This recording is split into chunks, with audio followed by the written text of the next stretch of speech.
Namaskar. Winters have set in, so I'm here on the terrace. Please bear with me, there will be some noise. However, this is the best we can arrange in the given circumstances. Sometime back in episode number 153, there was in the comments of episode 153, there was a question which was raised, and based on that,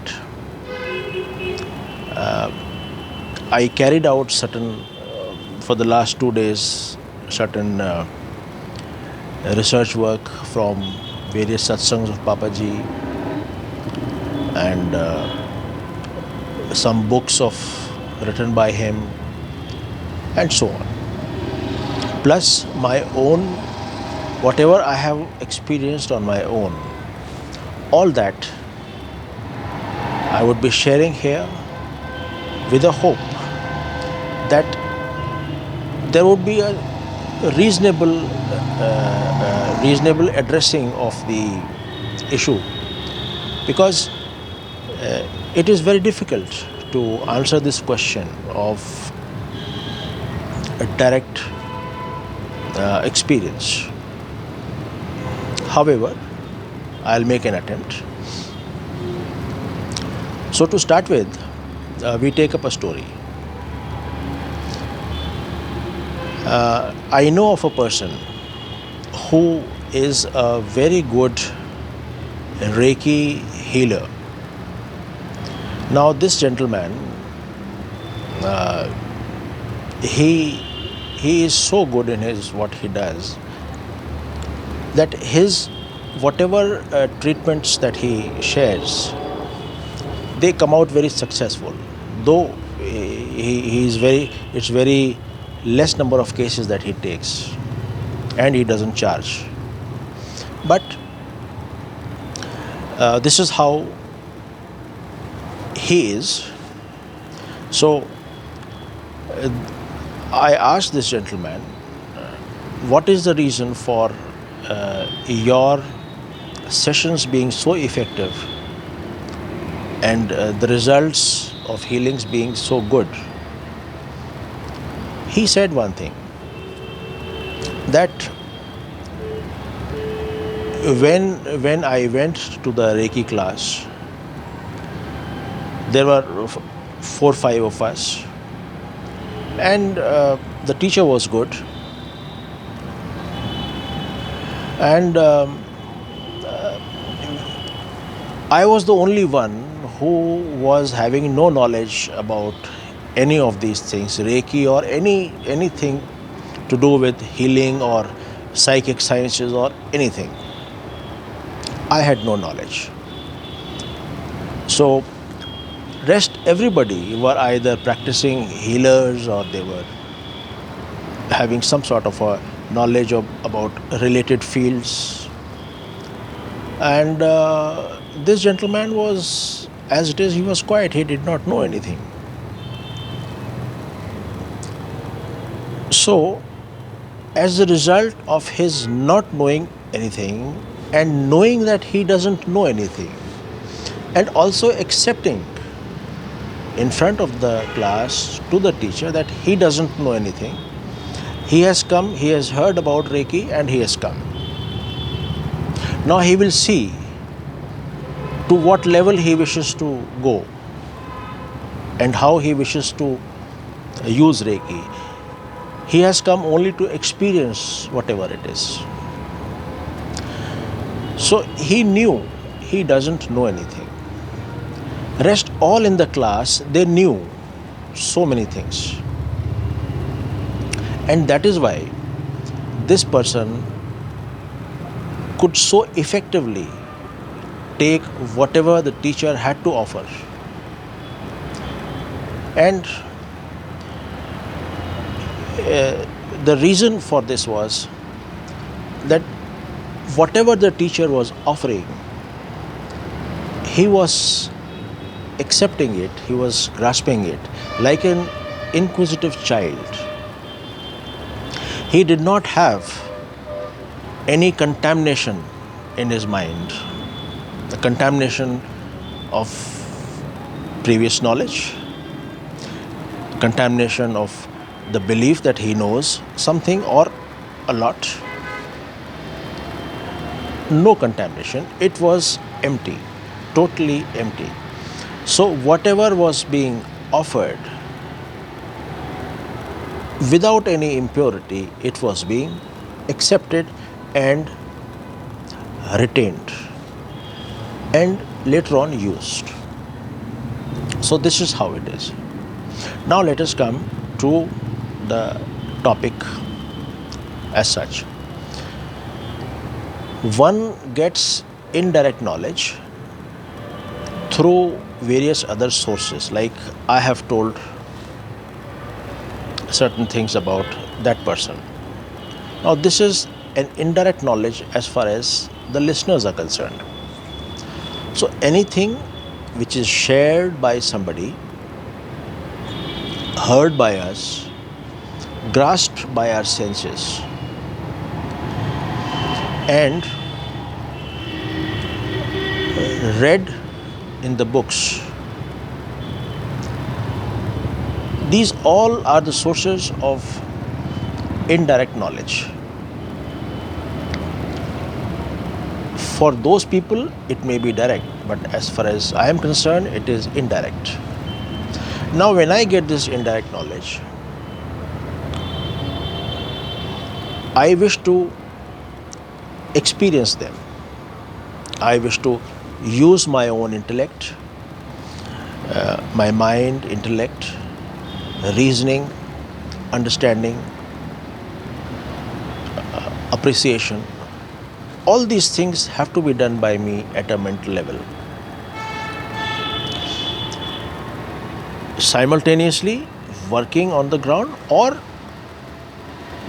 in succession as situations demand. But working on these things, on the indirect knowledge gained from the various sources. Having done that, having worked upon this acquired indirect knowledge, I would reach a position where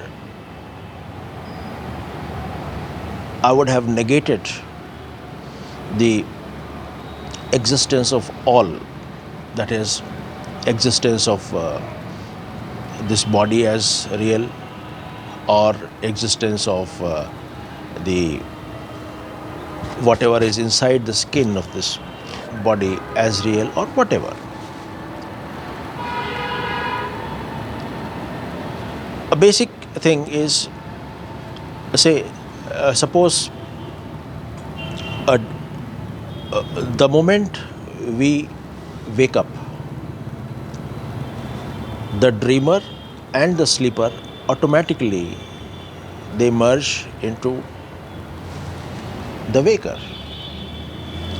That is to say, when I woke up in the morning, before that I was dreaming, I was sleeping, I was a dreamer.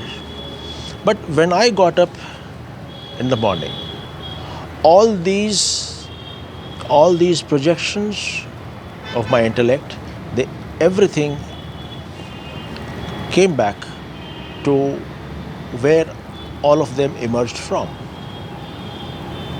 Similarly, I will realize that when I have validated or appreciated all the knowledge using my intellect, I will find that there was a term used, I would be face to face with the self. Now, face to face with the self doesn't mean literally coming face to face like this. It is a term which is used to explain that there will be nothing in between the inquirer and the inquired. There will be no distance to traverse. There will be no no more questions, there will be no more validations left. So at this stage, we would realize that there is no body, because if I have to go inside my own self, if there is a situation where I am face to face with my own self, that means these senses, that is the eyes and the ears and nose and all these five senses, they are of no use. I am talking of the inner world. When I am face to face with myself, I don't have any distance to move. There is no one between me and me. There is no body, there is no mind, because all the mind now, we would have often seen that when in our childhood we told our moms that we can't sleep, so mom used to say, keep saying om om om om om, or keep saying ram ram ram ram ram, keep saying this. Now what is happening? The intellect is being used, the mind is being used to repeat. There is a time when the mind and the intellect, it gets tired, and when it gets tired, it becomes inactive. So at this stage, this is the stage that will be reached when I will be face to face with my own self. There will be no mind also. Body I have negated, all these hands and everything I have negated. Now I am inside, face to face. When I am inside, there is no distance, there are no senses, there is no mind. And this is a state which is called no mind. And there is no intellect also. Face to face, in that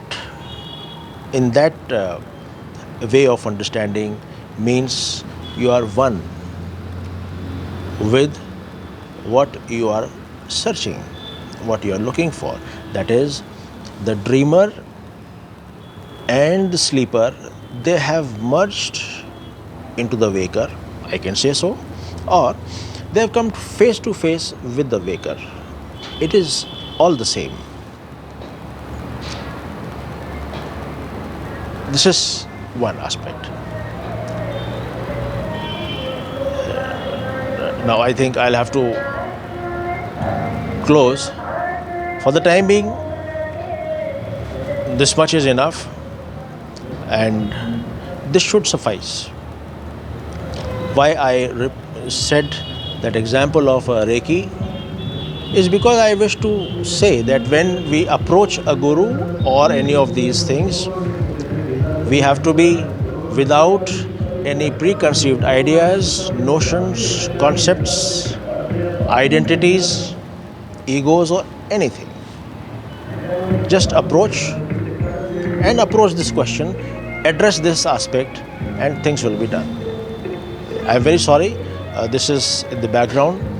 Otherwise, we could have carried on slightly more. For now, thank you.